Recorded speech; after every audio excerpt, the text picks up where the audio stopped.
خوږو اوریدونکو ښه راغلاست.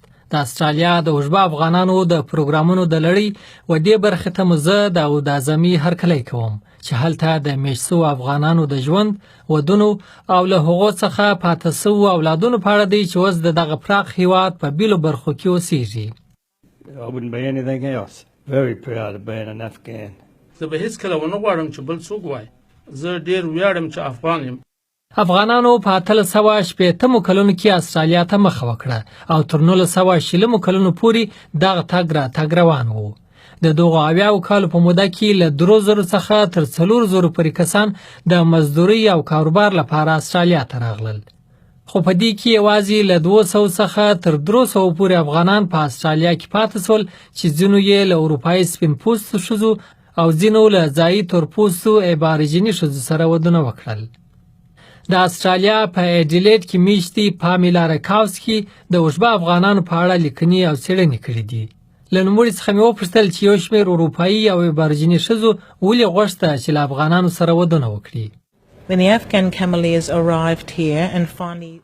اوښبه افغانان چې کله دلته راورسېدل نو د اوښانو ګلې او د اوسېدو لپاره د ښارونو په څنډو کې د ګان ټاون یا د افغان ښارګوټو په نامه کمپونه جوړ کړل. نو دوی په ښار کې اوسېدونکو سپین پوستو ښځو سره ودونه وکړل. دغه ښځې د پوستخانې لرونکي یا اورګاډي سټیشن کې کار کوونکي یا د بل کاریګر لوڼې وې، ځکه دوی یو بل سره نږدې ژوند کاوه او سره مخامخېدل.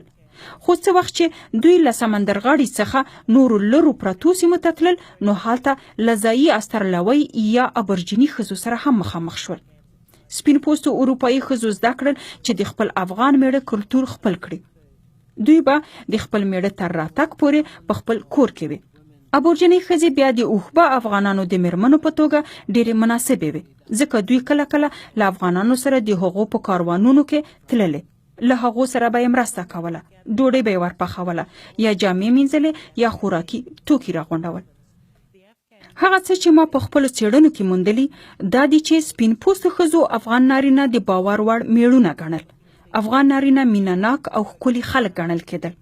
د دوی په اړه دا باور و چې دنګه ونه لري، ډېر ښکلي کړه وړه لري، خواري کښ دي، سخت کارونه کوي، ډېر د باور وړ میړونه دي، کورني اخلاق ډېر پاخه دي، نشه یا شراب نه څښل. نو له دې کبله دوی د هغو سپین پوستو ښځو لپاره مناسب میړونه و چې غوښتل خپل کورونه جوړ کړي.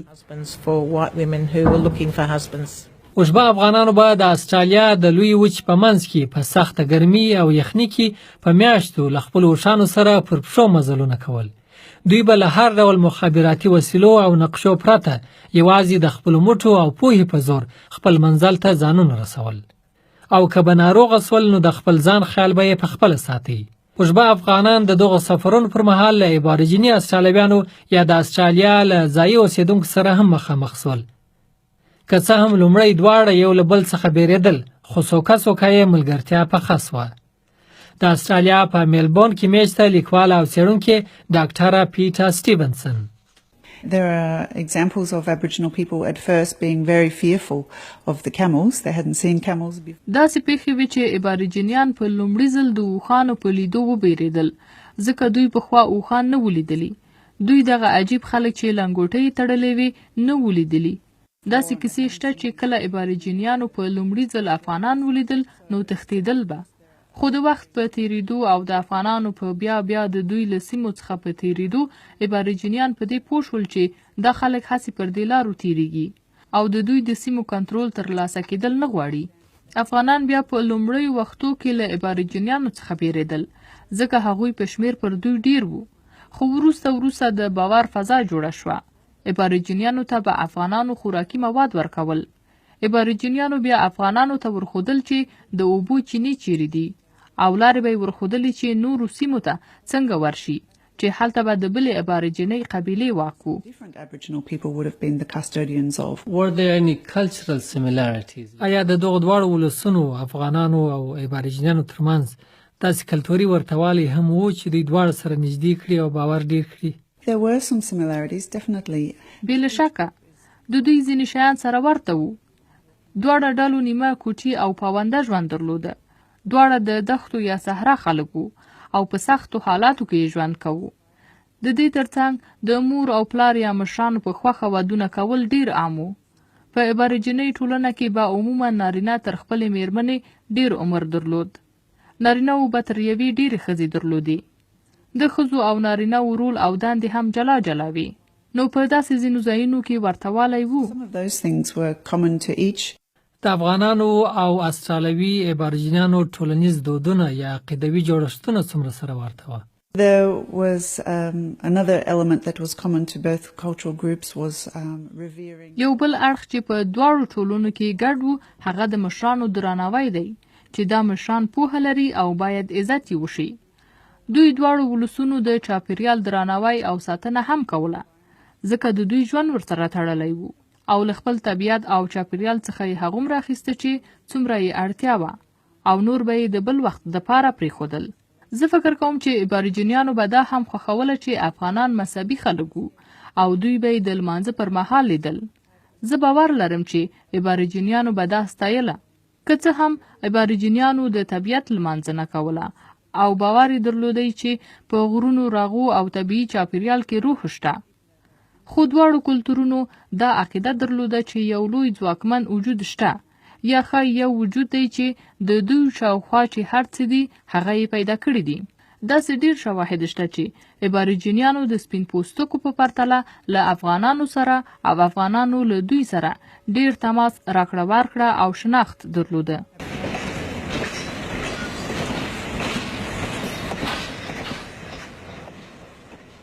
زه د اوښبه افغانانو د اولادونو په لټه کې د استرالیا په منځ کې ایل سپرینګز ته ولاړم چې له زرګونو کال راهیسې د اباریجني استرالیویانو یو مهم مرکز دی او یو وخت ډیر اوښبه افغانان پکښې اوسېدل. که څه هم اباریجنیان له پردو خلکو سره ډیر کار او راشه درشه نه لري خو هلته مې له څو سپینږیرو او سپین سرو اباریجنیانو سره د اوښبه افغانانو په اړه خبرې وکړې. دوی راته وویل چې په اوښبه افغانانو خبر دي او د یوې ښځې په وینا ځینې یې ښه وه ځینې یې ښه نه وه. خو یو شمېر افغانانو له اباریجني ښځو سره ودونه وکړل که څه هم دوی په ژبه سم نه سره پوهېدل خو هغو ښځو د دوی دین اسلام ورسره منلی و. له لیکوالې او څېړونکي پیټر سټیونسن څخه مې وپوښتل چې د اوښبه افغانانو هغو اباریجنیو میرمنو اسلام تر کومه حده عملي کوي. It wasn't often the case that the women would take on Islam in any strict sense. زیاتره مهال داسې نه وو چې د افغانانو ځایي میرمنې به اسلام له ټولو اصولو سره سم عملي کړي ځکه نارینه به زیاتره د کارونو لپاره په سفر تللي وو. نو د ښځو لپاره دا موقع نه وه چې د اسلام په اړه ډیر څه زده کړي. خو دې ښځو د اسلام ځینې اړخونه خپل کړل لکه دوی به نور د خوږ یا سرکوزي غوښه نه خوړله ځکه دا د دوی د افغان میړونو له مذهب سره سم نه وو. دوی به حیاناکه جامې اغوستې او چې کله به د افغانانو له سیمې څخه بل ځای ته تللې نو پوړنی به یې پر سر کړ. نو دغو ښځو ښایي د اسلام په 5 بناو په سمه توګه له پوهېدو پرته د خپلو میړونو د مذهب ځینې اړخونه خپل کړل. They did take on aspects of their husband's faith. Hello, I'm Beryl. I'm Sister Rachel. Your grandfather, who was he? ستاسې مور او پلار خو دلته زو کړي وه نیکه مو څوک و؟ He was Said Sator, and the other grandfather was Said Muladad. So 2 Afghans. هغه سید سټور و او مورنۍ نیکه مو سید مولاداد و. دوی 2 افغانان و دواړه سره وروڼه و. دوی خپل کورنۍ ژوند دلته څنګه جوړ کړي ځکه دوی خو استرالیا ته یوازې راغلي وه. They started to drive the camels. They met. دوی اوښان چلول او په خپلو سفرونو کې له ښځو سره مخامخ شول. د سټور میرمن ټاپسي نومېده او ابوریجني وه. یعنې ستاسې نیکه د پلار سټور د ټاپسي په نامه له یوې اباریجني ښځې سره واده کړي وو. څو اولادونه یې وه د دوی؟ One son is our father. دوی یوازې یو زوی درلودی زموږ پلار چې ویلیام جان سټور نومېدی. William John Sator. ستاسې د پلار ویلیام سټور پلار یو افغان و او مور یې اباریجني وه. د ویلیام سټور میرمن یعنې ستاسې مور څوک وه؟ Vera Muladad. هغه ویرا نومېده. ویرا مولاداد. یعنې د مولاداد لور وه. ویلیام او ویرا یو د بل د تره زوی او لور وه. سټور خپل زوی ویلیام ته د خپل ورور مولاداد لور یعنې ویرا یا ویرا غوښتې وه. She was, and they were promised. هو دغسې وه. 2 وروڼو په خپل منځ کې دغسې جوړه کړې وه. Good afternoon, ladies and gentlemen. This is your train agent speaking. My name is John Brinkley and I'll be looking after you for our journey north towards Darwin. ریچل او بیرل د استرالیا په یوه ډېره لرې سیمه او ډېره ګرمه سیمه ایلس سپرینګز کې اوسیږي. زه چې کله په افغان ټرین کې تر اوږده سفر وروسته ماپښین مهال ایلس سپرینګز ته ورسېدم نو د ګرمۍ درجه 44 سانتي وه. دا سیمه له زرګونو کالو راهیسې د اباریجیني ځایي استرالیایانو یو مهم مرکز پاتې سوی. اوښبه افغانانو دلته هم د ښار په څنډو کې خپل کیمپ یا ګان ټاون او جومات جوړ کړي. اوس هم په ښار کې د افغان جومات یا افغان ماسک په نامه جومات سته چې ودانۍ یې نوې رغول سوې ده. او د ښار په منځ کې یو وړوکی پارک دی چې د خرما هغه ونې اوس هم پکښې ولاړې دي چې اوښبه افغانانو لسګونه کاله مخکې ایښې وې. له ریچل او بیرل څخه مې وپوښتل چې دلته خلک خبر دي چې دوی اصلا څوک دي او نیکهګان یې له کومه ځایه راغلي دي. A couple of years ago at the Alice Springs show, myself and my sister. 2 کاله مخکې ما او خور مې د الیس سپرینګز په میله کې له یوه سړي سره خبرې کولې. هغه ویل چې زه په غان اورګاډي کې دلته راغلم. بیا یې زموږ څخه پوښتنه وکړه چې د کومه نسله یو او زیاته یې کړه چې دی فکر کوي موږ ایټالویان یو. موږ ورته وویل نه موږ افغانان یو. دی ډېر حیران شو. The van on the train. Towards Alice Springs. We said, yeah, well, that was named after the Afghans. نو موږ ورته ویل چې دغه ټرین د افغانانو په نامه نومول شوی ځکه د دې ځای سپین پوستو خلکو به افغان ته په لنډه توګه ګان یا غان ویل. نو دی بیا حیران شو او ویل چې د هیڅ کله داسې فکر نه و کړی چې د ګان ټرین نوم له افغان څخه اخیستل شوی. Had no idea. ریچل او بیرل رښتیا وایي. ډېر استرالیایان په دې نه دي خبر چې د استرالیا د تر ټولو مشهور اورګاډي یا ټرین ګان نوم له افغان څخه اخیستل سوی. په اوسنۍ استرالیا کې دا ټرین د اوښبه افغانانو تر ټولو مشهور سمبول دی. د اورګاډي دا لیکه یعنی له ایډیټ څخه تر داروینه پورې زیاتره پر هغو سیمو او دښتو غځېدلې چې اوښبه افغانانو به خپل اوښان پر چلول او په دې توګه یې په سلګونو کلي او ښارونه سره مښلولي وه. زه چې خپله د ریچل او بیرل د لیدو لپاره له ایډیټ څخه ایلس سپرینګز ته په ګان ټرین کې تلم نو د دې اورګاډي په رستورانت کې مې د ډوډۍ پر مهال له څو نورو مسافرو سره په استرالیا کې د ګان په نامه پر خبرتیا خبرې وکړې. I spent a lot of time in the eastern goldfields in Western Australia where they did have Afghan camellias. ما د استرالیا په لویدیځ کې د زرو دکانونو په سیمه کې ډیر وخت تیر کړی دی. هلته اوښبه افغانان و او د ښار سړکونه ډیر پراخ دي ځکه د اوښانو کتارونه په اسانۍ پکې تلای او تاوېدلی سوای. The man who drove me to the train said, "What a strange name for a train," and I said, "Well, it's named after the Afghanis," and he didn't know. یعنی ستاسې د موټروان لپاره هم چې د ګان د اورګاډي سټیشن پورې تاسې بوتلاست دا یو عجیبه نوم و او هغه هم د دې په ریښه نه و خبر. No. I can only assume that it's from our British origin. زه فکر کوم چې دا زموږ د برتانوي تاریخ او عادت سره تړاو لري ځکه تاریخ تل داسې ولیکل سو چې انګریزانو تل برای ترلاسه کړی دی او دا نور خلک له پامه وغورځول سول خو زیاتره لاسته راوړنې دا د منځنیو خلکو وي چې هغه افغانان وو. Who was the Afghan? زما 4 ساعتونه کېږي چې د غان په دغه اورګاډي کې راسپور سوی یم او لا تر اوسه مو نیمایي لار هم نه ده پوره کړې. دغه اورګاډي د استرالیا له زړه څخه تېرېږي او له یوه سره تر بله سره د 3000 کیلومترو سفر په 3 ورځو کې پوره کوي.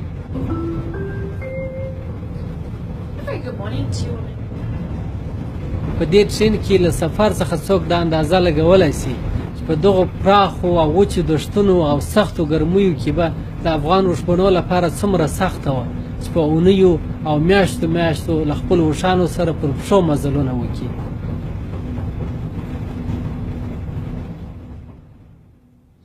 How many daughters did Moladad have? نو ریچل ساسي د مور پلار یعنی مولادات څو اولادونه درلودل؟ He had about 5. هغه 5 اولادونه درلودل. Horsey? حسین. Well, yeah. And Nazmina. نو حسی او نازمینه خو دواړه پښتو نومونه دي. حسی خو یو معصوم او ښکلی حیوان ته وایي چې په انګریزي کې ډېر ورته وایي. Because when we heard it, we thought, oh, what an unusual name to give a person, poor person. ها خو موږ چې به کله اورېده نو ویل به مو چې دا څه عجیبه نوم دی پر هغې به مو زړه سوځېده خو اوس چې په معنا پوه سو نو دا خو ډېر ښکلی نوم ده. خو دا ستاسې د پلار نوم سټور زه فکر کوم چې اصلا ستار و، ځکه دلته چې یو شمېر افغانان راغلل، د هغو نومونه او سپیلینګونه یا په څه ډول چې په انګریزي کې لیکل کېږي هغه واوښتل یا اوښتي دي. نو سټور هم فکر کوم اصلا ستار و چې وروسته په انګریزي کې د سټور بڼه اخیستې ده. ستاسې عمرونه څو دي؟ I'm 68. And I'm 70. ښه 88 او 80 کاله. What I would like to know and wonder now. هغه څه چې زه یې غواړم معلوم کړم دا دی چې دغه دوه ورونو سټور او مولادات ورونه او خویندې درلودې که نه؟ آیا هلته داسې خلک اوس هم شته چې زموږ د اکا لوڼې او زامن دي؟ موږ به هېڅکله په دوی خبر نه شو او دوی به هېڅکله زموږ په حال خبر نه سي. د دوی خپلوان به خامخا وي، ځکه دوی دواړه ورونه په ځوانۍ کې مجرد راغلي وه. تاسې خپله څنګه، آیا تاسې غواړئ چې افغانستان یا هغو سیمو ته چې اوس په پاکستان کې دي ولاړې سئ؟ We'd love to know. Where do you go? موږ به په ډېر شوق لاړې شو، خو څوک چیرې ولاړ شي، د چا سره وویني، څه وکړي؟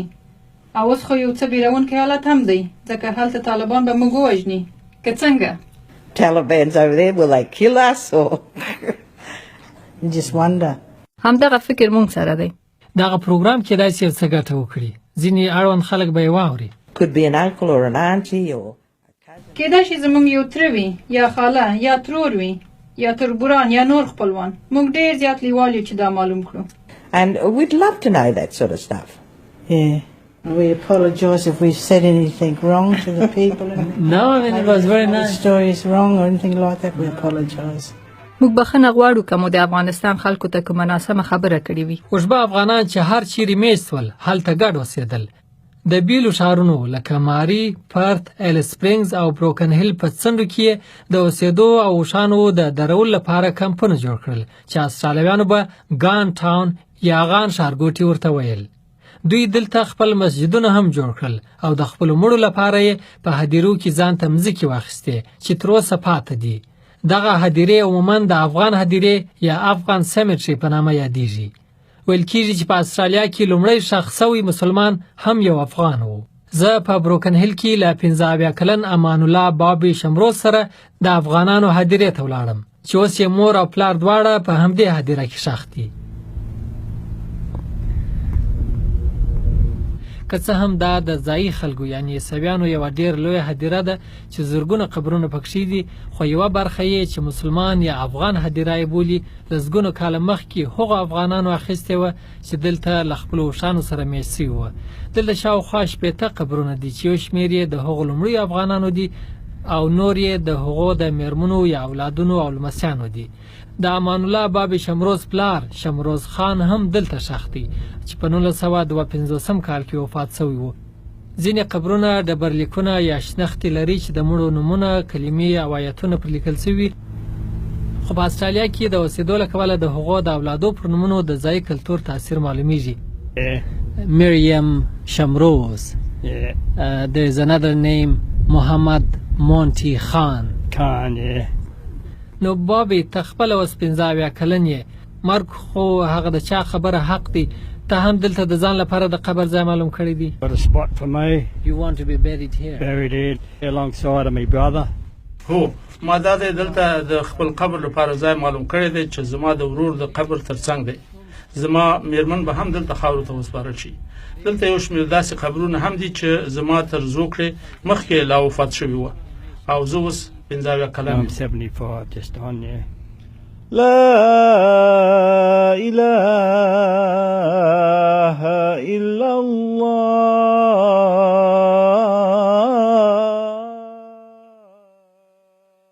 په راروان پروګرام کې مزه داود اعظمي افغانستان او پاکستان ته بیایم چې د هغو افغانانو له اولادونو سره وغږیږو چې له استرالیا څخه بیرته خپلو کورونو ته ولاړل او ډېر یادونه او تجربې یې له ځان سره یوړې چې تر اوسه هم پاته دي.